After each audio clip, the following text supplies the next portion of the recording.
ఉందండి. అది మా బాధ. రైట్.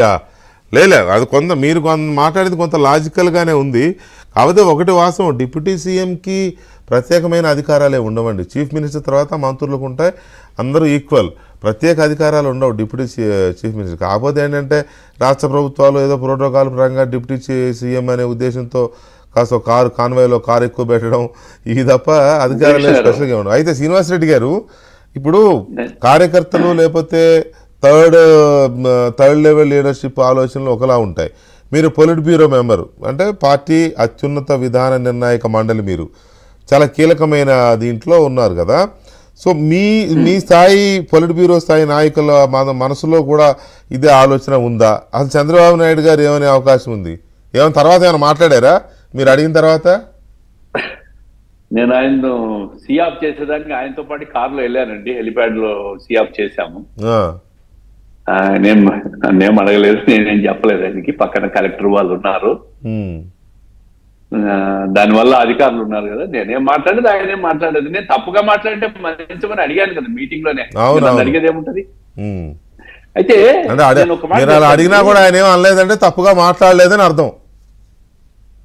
అంటే నేను ఆ మాట ఎందుకు అనాల్సి వచ్చిందంటే, పెద్ద వేదికలో ఆయన్నే డైరెక్ట్ గా అడిగాను, సార్ మాది ఒక విన్నపము అని ఆయన్ని అడిగాను. అదేలే, ఆయన ఏమన్నా దాన్ని ఆయన ఒక సందర్భంలో ఏమన్నా ఇబ్బంది పెట్టినట్టు ఉంటుందా, ఇబ్బంది పెట్టానా ఏమన్నా అనేది నాకు చక్కని ఆ ఒక్క క్షణంలోనే నాకు తట్టే నేను ఆ మాట అనాల్సి వచ్చింది. నేను ఒక మాట చెప్తానండి, ఇది కూటమిలో పార్టీలకు సంబంధించిన ఇష్యూ కాదు. కూటమి పార్టీలో జనసేన గాని బీజేపీ గాని మన సంపూర్ణ గౌరవాలు ఉన్నాయి.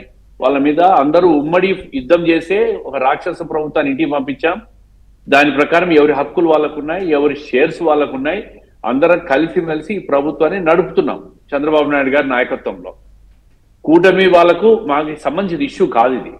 నేను ఎందుకు చెప్పానంటే, చంద్రబాబు నాయుడు గారి ముఖ్యమంత్రి నాయకత్వాన్ని రాష్ట్రం చిరకాలంగా ఇంకా చాలా కాలం కోరుకుంటా ఉంది. ఎందుకంటే ఆయన చేతికి పరిపాలన ఇస్తే ఈ రాష్ట్రాన్ని ఖచ్చితంగా నెక్స్ట్ 10 years 15 years కావచ్చు, ఎంతకాలం దేవుడు ఇస్తే ఆయనకు ఈ రాష్ట్రం ప్రపంచంలోనే నెంబర్ 1 స్టేట్ గా తయారవుతుంది, దాంట్లో అనుమానం లేదు.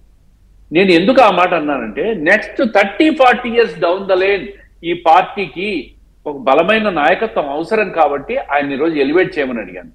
ఇది సాంకేతికంగా చట్టబద్ధత ఉందా లేదా అనేది కాదు. నేను చిన్న ఉదాహరణ, 1999 నుంచి 2004 వరకు కేంద్రంలో ఎన్డీఏ ప్రభుత్వం అప్పటి వాజ్పేయి నాయకత్వంలో ఉంది. ఆ రోజు కూడా తెలుగుదేశం పార్టీ సంకీర్ణ భాగస్వామ్యం. ఆ రోజు వాజ్పేయి గారు అద్వానీని ఉప ప్రధాని చేశాడు కదా. అవును, సంకీర్ణ భాగస్వాములకు ఏమన్నా ఇబ్బంది జరిగిందా?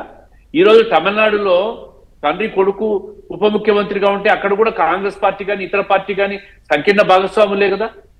వాళ్ళు ఏమన్నా దాన్ని ప్రశ్నించారా, లేక సంకీర్ణ భాగస్వాములకు ఏమైనా ఇబ్బంది కలిగిందా? లేదు కదా. ఆయనకు అన్ని అర్హతలు ఉన్నాయి. పార్టీని నమ్ముకొని ఈ రాష్ట్రంలో పనిచేస్తున్న ప్రతి కార్యకర్తకు, యువ కార్యకర్తలకు ఒక భవిష్యత్తుకు భరోసా ఇవ్వాలంటే ఆయన కోసం కానీ పార్టీ కోసం కానీ గత 5 సంవత్సరాల్లో ఎప్పుడూ పడనన్ని కష్టాలు పడింది ఈ పార్టీ. ఎప్పుడూ పడనన్ని 40 సంవత్సరాల్లో ఎప్పుడు పడనన్ని కష్టాలు ఈ రాక్షస ప్రభుత్వం ఇబ్బందులు పెట్టింది ఈ పార్టీని. చంద్రబాబు నాయుడు గారు లాంటి ఒక చరిస్మాటిక్ లీడర్, దేశంలోనే ప్రపంచంలోనే బిల్ క్లింటన్ ఇట్లా పెద్ద పెద్దోళ్ళు వచ్చినప్పుడు వాళ్ళందరూ ఈయనను కొనియాడిన పరిస్థితులు, అటువంటి నాయకునే, ఒక నిస్వార్థ ప్రజా నాయకుని జైల్లో పెట్టిన రాక్షస ప్రభుత్వం. ఆ ప్రభుత్వంలో చేసిన అరాచకాలు తట్టుకొని నిలబెట్టిందంటే ఆయన చేసిన పాదయాత్ర కూడా ఒక పెద్ద ఊపి ఇచ్చింది ఈ పార్టీకి. కాబట్టి ఆ నాయకుడిని ఎక్స్పోజ్ చేయండి, ఎలివేట్ చేయండి.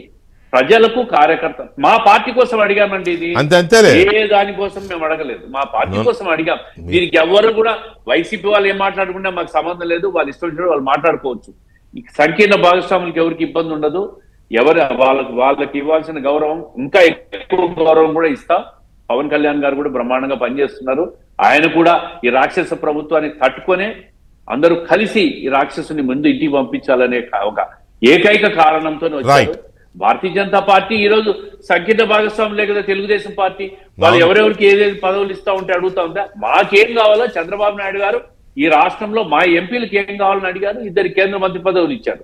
మిగతా అన్ని వాళ్ళ నిర్ణయాలు లేదండి, అది పూర్తిగా ఏ రకంగా చూసినా కూడా లోకేష్ గారిని ఎలా ప్రొజెక్ట్ చేసుకోవాలి, ఎలాంటి బాధ్యతలు అప్పగించాలి అనేది తెలుగుదేశం పార్టీ వ్యవహారమే. మీరు చెప్పినట్టుగా అద్వానీ గారి ఎగ్జాంపుల్ ఇంటర్నల్ ఇష్యూ ఇది, సంబంధం లేదు.